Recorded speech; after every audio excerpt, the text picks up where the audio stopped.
Broken Strings viral. Aureli Moeremans tolak podcast Deddy Corbuzier dan Denny Sumargo. Memuar terbaru Aureli Moeremans berjudul Broken Strings tengah menjadi perbincangan hangat di media sosial. Buku Broken Strings viral di media sosial pada awal 2026 karena mengangkat pengalaman pribadi Aureli saat berusia 15 tahun. Dalam buku tersebut, Aureli Moeremans menceritakan bagaimana dirinya menjadi korban child grooming. Child grooming merupakan teknik yang dilakukan orang dewasa untuk memanipulasi pikiran anak.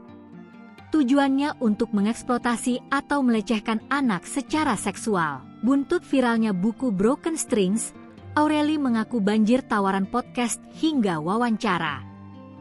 Pemilik nama asli Aureli Alida Mari Moeremans ini bahkan ditawari untuk menjadi bintang tamu podcast Deddy Corbuzier dan Denny Sumargo. Meski begitu, ia memilih menolak tawaran menjadi bintang tamu podcast tersebut.